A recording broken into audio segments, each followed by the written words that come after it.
How's it going? Little testaroo beforehand.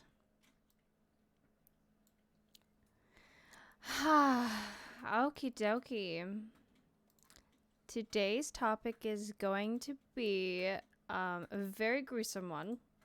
So I have to give more warnings. If you watch this, please know that this is for mature audiences only. Viewer discretion is very advised. There will be talks of SA, lots of torture talk, many things that are very unsuitable for people that have a lot of sensitivities. Very, very, very unsuitable. Please, please, please click away if that is not your thing. But if it is, hi, welcome. You've come to the right place. Very nice to meet you. Hi. Today we're going to be talking about Albert Fish. Is his real name.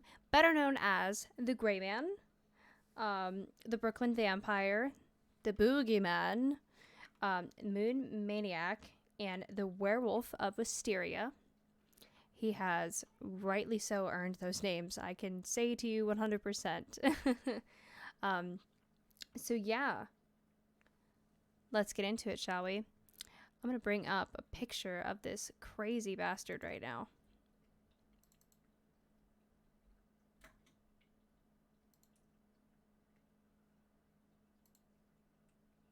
Hopefully it stays there. This guy right here. This is Albert Fish. Weird last name, but kind of catchy, you know? People will most likely remember you. Unfortunately, for various bad things, he is actually known as one of the most gruesome American serial killers. The reason it's so gruesome is because it mostly involved children. And I mean, not just murders. We're talking about lots and lots and lots of child molestation, raping, dismembering, torturing, and even cannibalism on children. Right? His real name is Hamilton Howard Albert Fish. And like I said, he's an American serial killer today. Or not today. He's an American serial killer. And supposedly, he killed somewhere between 3 and 100 children. That is quite the gap, if you do think about that. 3 to 100.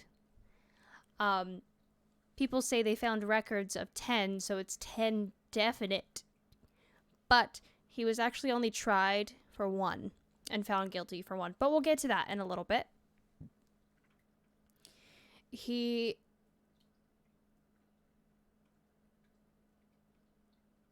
is a sadomasochist. That's a word that got stuck in my throat. Basically, a sadomasochist means that he derives sexual pleasure from pain, whether he inflicts it on other people or is inflicted on himself. This lovely Albert Fish here decided both of them were so much fun, he could never get enough. Unfortunately, he definitely had a thing for the younger generation. I don't really know what this stemmed from, but we're going to talk about why it probably did stem from his childhood. Not 100% sure. Basically, he... very messed up individual. Let me get my story straight. So sorry. His family had a bad history of mental illness, starting from his 75-year-old father to his mother that straight up abandoned him and sent him to an orphanage where he faced the worst abuse from his fellow friends, not like boyfriends, but friends who are boys and caretakers. They apparently whipped the boys on a daily basis and even forced the boys to whip other boys. And he said that he's seen things in that orphanage that no boy should ever do. So that's probably where it stemmed from, all of his trauma.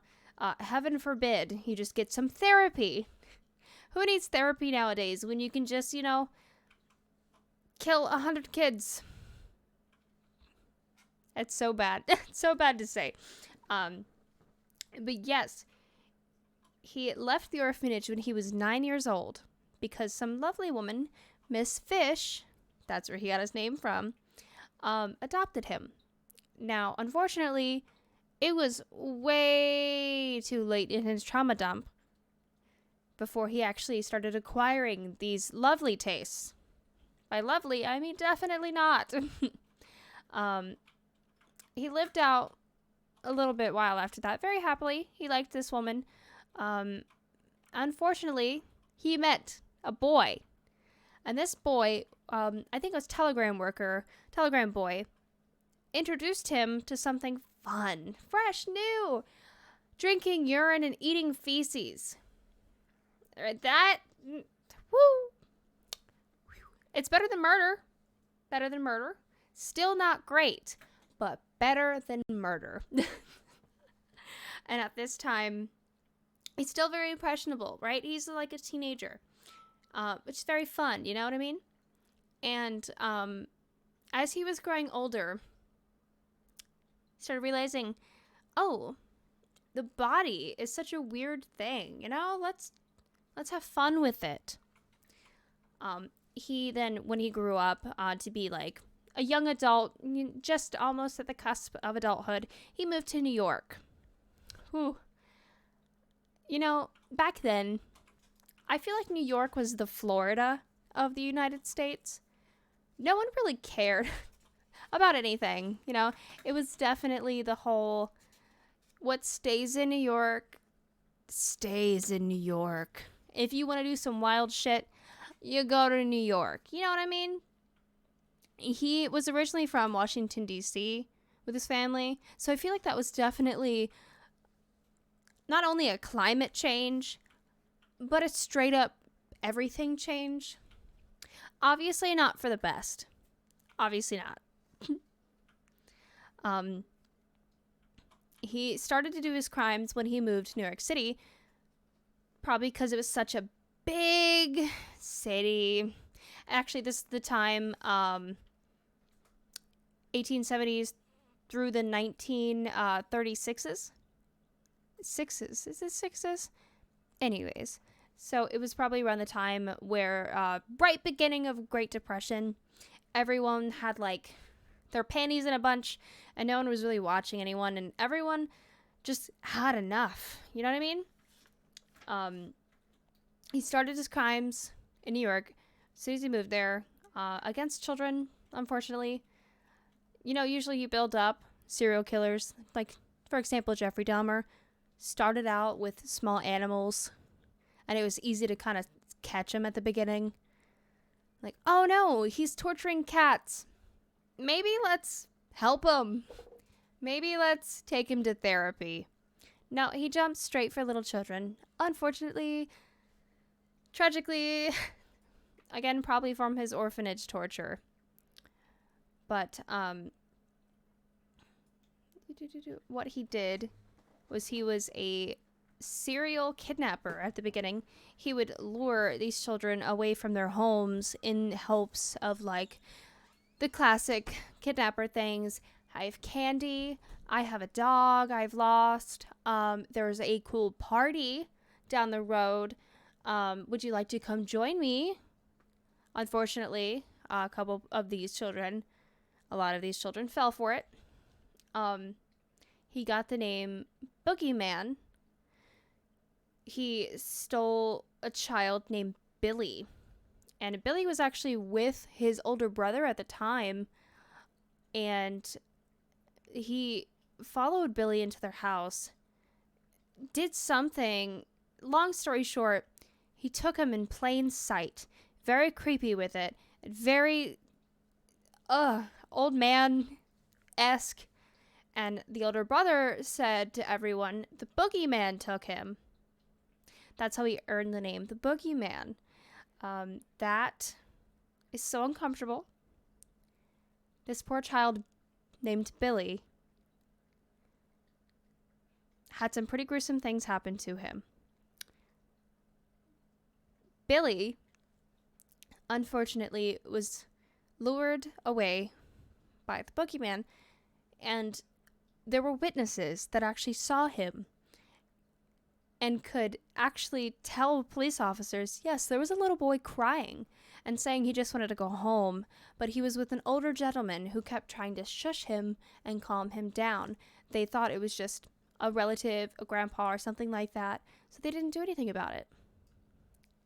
Later on, Billy had his stomach cut open, and good old Boogeyman decided to drink his blood. He kept going with it and kept torturing this poor boy. He also cut a smile, Joker style, all the way to his ears, and then began to cut chunks away from this boy and eating them. He actually made recipes about how to cook his children and how he did it, and saved these pieces of paper, like memorabilia, like souvenirs as serial killers keep, in his pocket, and he would carry them around, these recipes, right? And he did this for a long while. Good old Albert did this for a long, long time. Like I said before, no one really knows how many children actually lost their lives. But coming back to New York, he actually posed as a house painter, and that's how he would get into people's houses. He would find ads in the paper that was, hey, we need handymen to come do this thing in our house. If you can come, that'd be great. We pay really good hourly, you know what I mean? And he would go and he'd be like, hey, my name is Howard, right?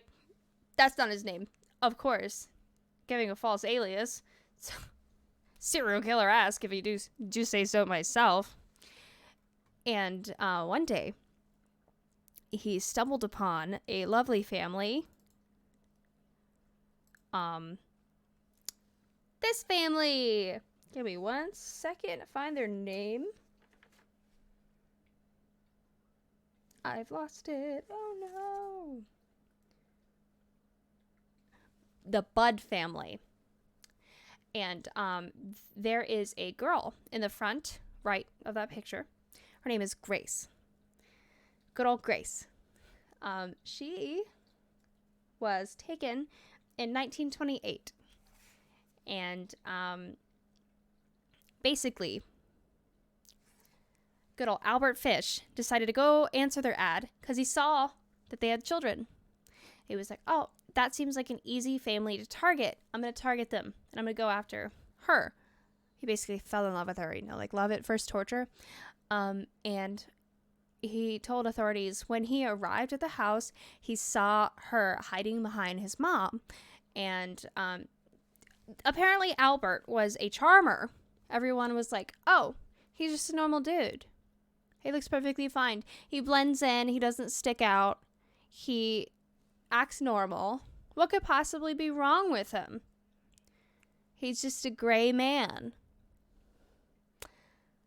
This is how he got the nickname, the Gray Man, because he blended in so easily. He didn't really stick out to anyone, right? And it was so creepy when you could think about it. If someone can kidnap children and do these awful things to them and blend in, at this time he was absolutely unstoppable. Unfortunate. So yeah, he actually had to continuously come back. I remember he took like a month off, and then he came back and he was like, oh yeah, I have to leave to go to a child's birthday party. Hey Grace, do you want to come with me to a children's birthday party? And since he's been there for weeks, right, everyone was like, oh, it'll be fine. Yeah, we totally trust you with our child. Absolutely nothing can go wrong, right? Boy! I'm going to talk about parents in the fucking 1920s. Oh my god, they wanted their children to die. I'm telling you, the Great Depression, I know, is one of the saddest points in history, and it's so depressing to think that parents actually let their children die solely because they didn't have, like, they didn't want to waste the food on them. No one really talks about that because it's so depressing. child labor laws coming out, like their parents literally wanting to get rid of them because they cost too much food. But I think that's what kind of happened in this instance as well. They're like, yeah, Grace, go with this random dude. Go with this random dude. You know, can't be too bad. It was awful. Grace was never seen or heard from again. What he did to her, awful. He took her into a house called the Wisteria House. I'm going to bring up a picture of that. Hopefully that looks okay. Look how. Oh my God. Okay, you don't look. You can't look. You can't look now. I will bring it up one more time. Look at that. Look at that. I know that this is literally a serial killer story, but that is an absolute haunted house, murder house, horror house. Like the definition. Apparently, you could hear screams and howls from this house. That is how he also got the nickname the Werewolf of Wisteria. People are spending so much time nicknaming this dude and not actually catching him and prosecuting him for these murders. Anyways, what he did is he took good old Grace to his house and he strangled her. He had his time with her. He played with her, if you know what I mean. Not like all the way. He stripped her naked. And then he carved her up with a saw. And he did this in a way where he could preserve all of the meat and make it into a stew. It's not important, but remember that. It's messed up. It is. But apparently he kept the stew and ate it for 9 days. 9 whole days. You know, I get tired of the same meal the day after I eat it. But no, he kept eating this meal made out of good old Grace for 9 days. That's, you know, woo! Good on him, I guess? No, not good on him. Not good on him.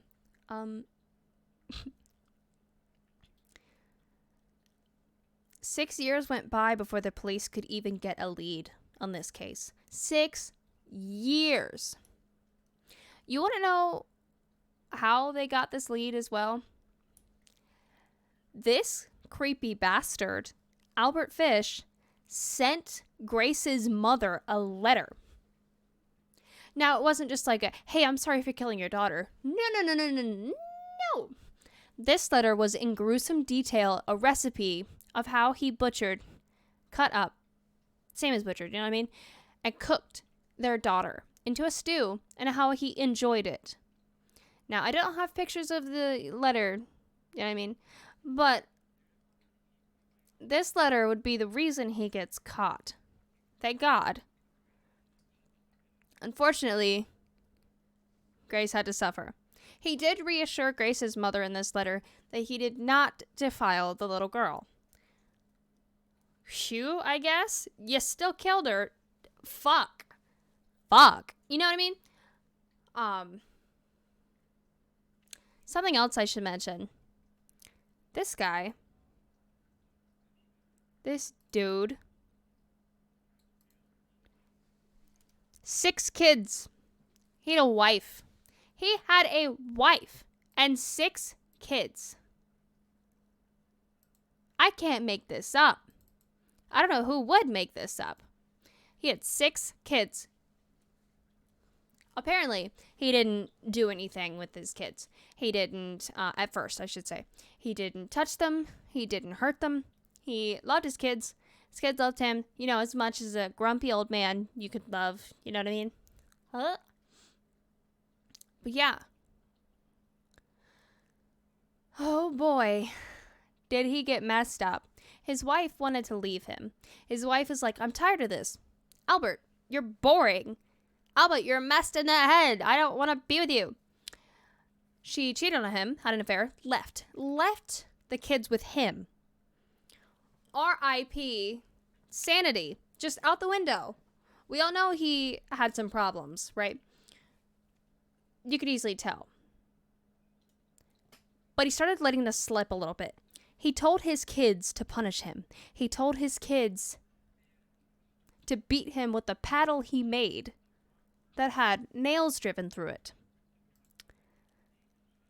I'm going to repeat that. He made his kids beat him with that. He liked it. Now, you want to talk about trauma? I would love to talk to his kids about this trauma. Because, God almighty, can you imagine your father just going, I need you to do this for me? No thank you, no thank you. He thoroughly enjoyed it so much. He made them beat him with it until he bled down his legs. This was also one of his favorite torture methods to his children as well. Not his children, but the children that he would kidnap and torture. This is what he would use. Take a second for that. Take a second. Oh, but yeah, after he would get done with that, he actually went more down a spiral, if you'd say so. He started responding to women's ads in the paper. Because, you know, women during that time were so afraid of being alone and being called a spinster and a widow and like all this stuff. Because if you were that, you were undesirable. So women would put ads in the paper. Lonely! I'm lonely! Please! Marry me! That kind of stuff like that. Like, I will go on a date, please! Just to get laid, I guess. No, just to get married, just to have a life. He would respond to these women with things that he'd want to do to them sexually. And I mean, rough stuff. Rough stuff. Oh, eventually, these letters that he was sending, they were kept and they were sent to the police office. And these were also used against him in the court that he went to, right? Thank God that these women were smarter, you know, like, hey, I know you said you want to, like, choke me till I'm dead. I don't like that, you know? Thank God. He would begin torturing himself with hot poker irons, needles, and I mean needles. He told his psychiatrist that he liked needles. Oh my God, it keeps leaking out. He told his psychiatrist that he really likes needles, right? And he said, psst, hey, doctor, I put 30 needles in my groin area.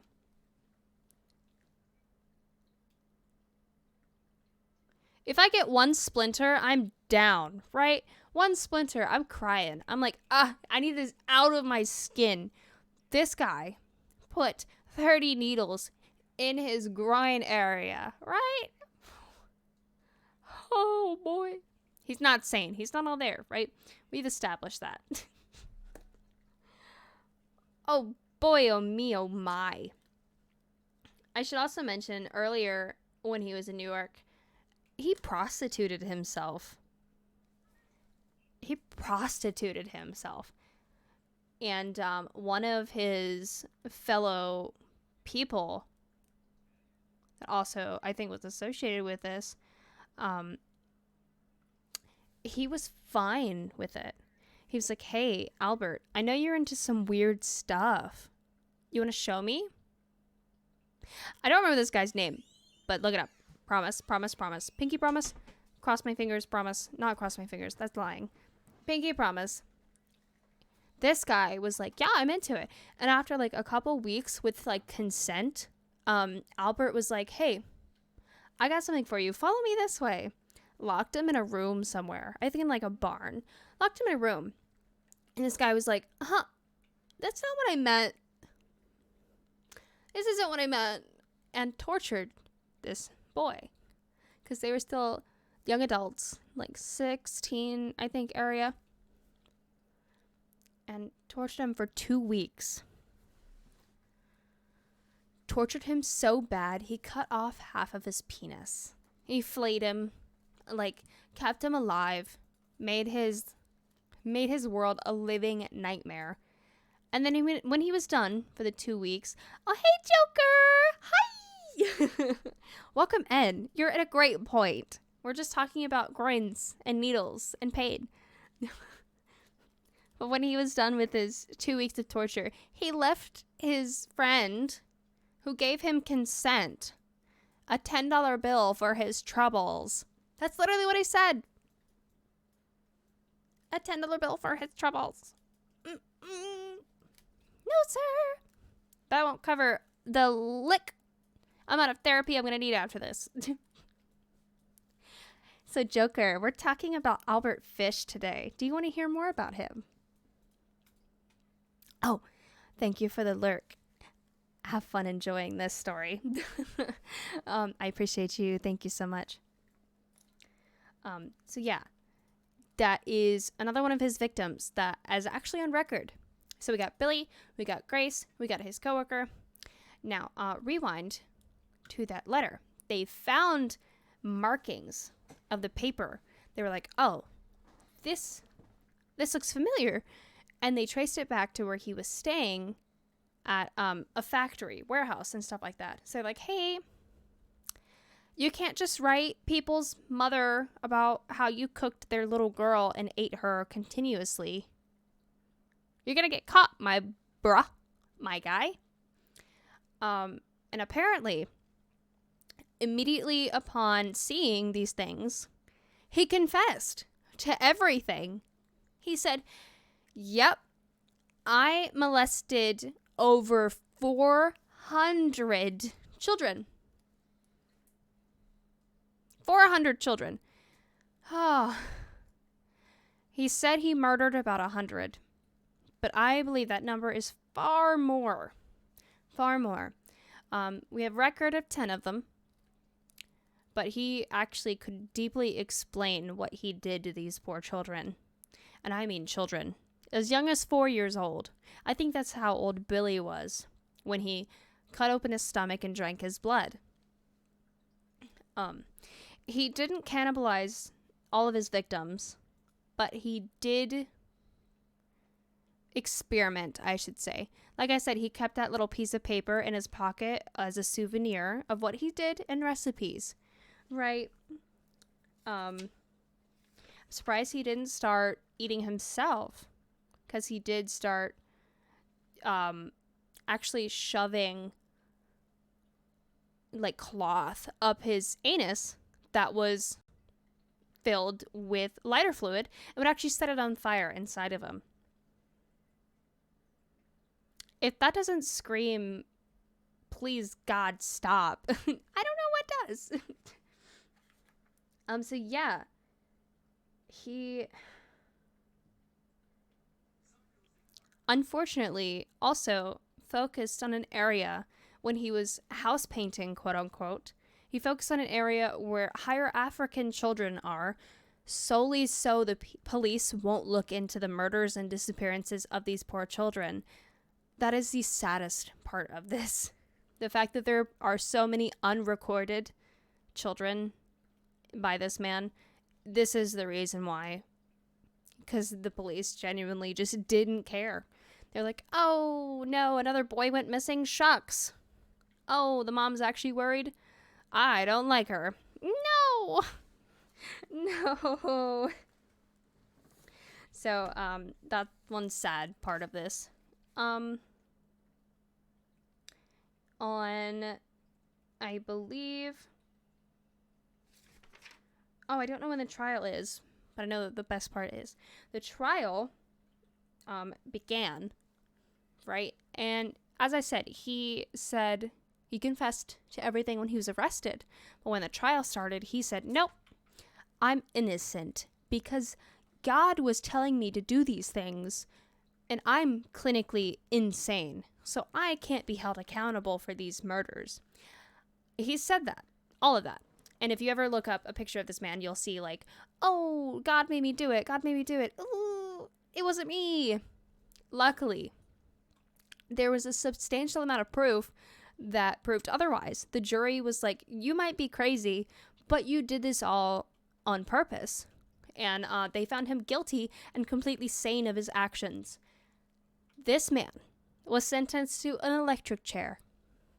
Whee! Apparently in Sing Song, New York. What a crazy name. And I think the reason why that name is because the electric chair. You know, people would sing when they're getting electrocuted.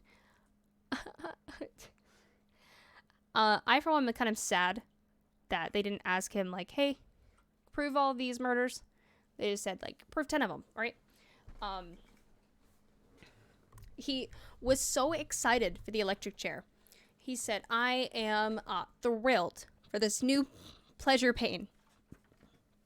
His exact words, it will be the supreme thrill, the only one I haven't tried. What the fuck? What the fuck? There are people there. There are a lot of speculations as to what else he said. There were people that were like, oh, he's coming. You know what I mean? I hope not. I hope he died a gruesome, horrible death. It is so uncomfortable to think that he was excited about dying, especially in a certain amount of way. You know what I mean? So yeah. He tortured these children. He made their lives a living hell. Oh, you're in queue now. I'm so sorry that this is the story that you were listening to when you're in queue. Oh, God, yeah. Oh, yeah. Good old Albert Fish. He's one of the worst recorded people just ever that has lived. You know what I mean?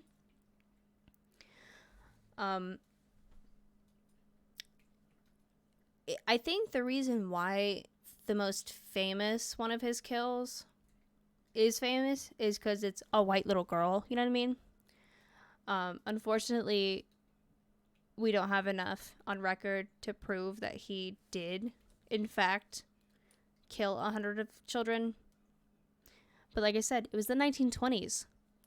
No one cared about their kids. So it's not only this guy, but it's also the fact that the parents just genuinely were like, I have a child? I don't want to look after him. You know what I mean? He got the Brooklyn vampire from the Billy case as well, when he slit open the Billy's stomach and started drinking his blood. Ew. Right? Ew.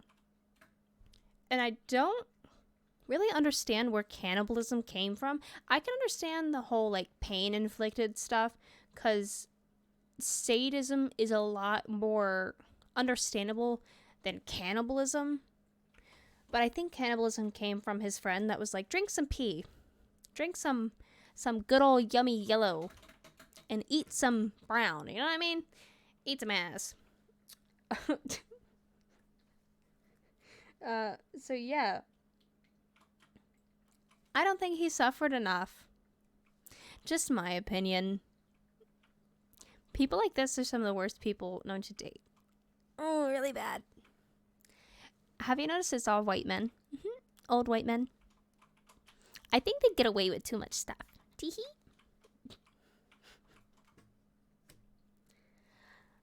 I don't think I have to say any more about his case. I just want to talk about how horrible he is now.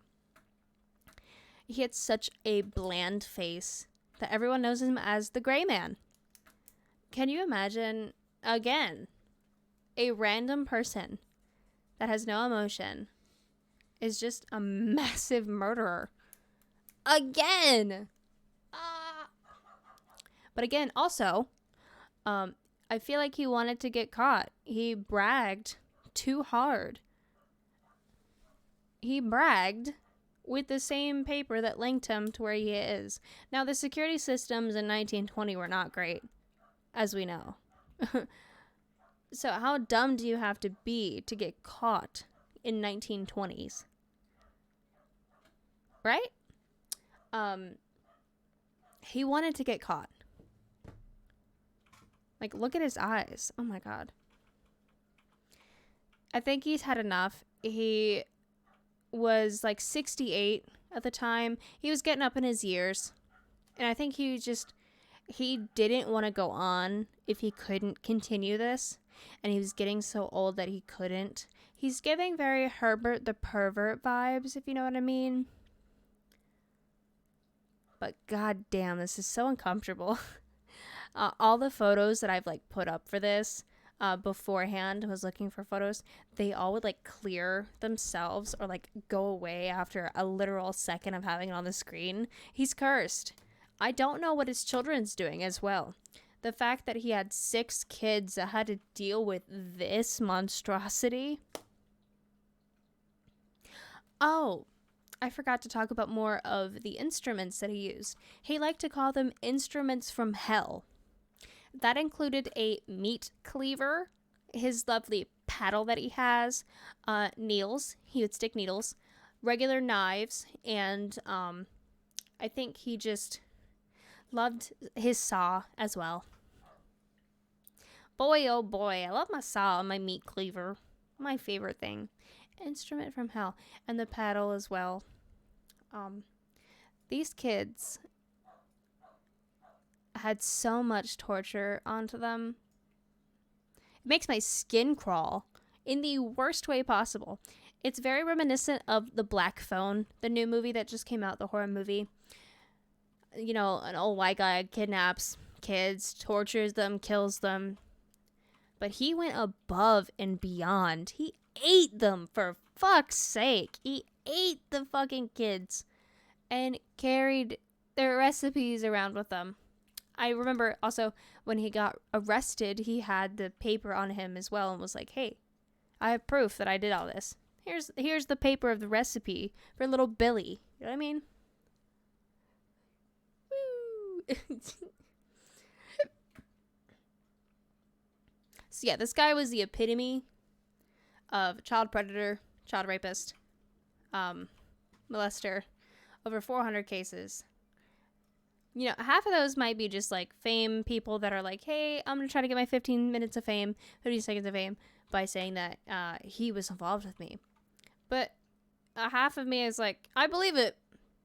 I believe it. He had some time. No one watched him. You know what I mean? No one watched him. So yeah. Anyways, on a lighter note, he's dead. He is gone from this world. Yay! I will continue to find really awful people again, just so I can make fun of them and tell them how awful they are, even in the afterlife. Ooh. You know, I wish really bad murderers and people like this, most of the time I wish they wouldn't give him like a cool nickname. This guy had like 6 cool nicknames, you know what I mean? And he didn't deserve a single one. His name is Albert Fish. I think that's pretty embarrassing if I do say so myself. They should have just kept his normal name as his normal name. Albert Fish, right? Fuck it. The Gray Man, that's a new movie that just came out, right? It has absolutely nothing to do with this guy. Absolutely nothing to do. But it had the same context. Easy to blend in, you know, easy to hide. The Werewolf of Wisteria is terrifying. Why did no one catch this man sooner? God damn it. So yeah. That's all I have for today. So sorry, this is a shorter stream, but thank you for tuning in and watching. I appreciate you. I will keep doing this every Sunday, and if you have any suggestions for killers and stuff like that, feel free to let me know. I'm actually really interested in unknown serial killers and people. It's fun to do some research for a little bit and see how awful they are. Fun facts and stuff like that. I always love learning about random stuff. So if you have any weird weird serial killers, I'd love to hear them. Thank you so much for coming in and joining me today to talk about Albert Fish. And yeah, I hope you have a good night. Thank you.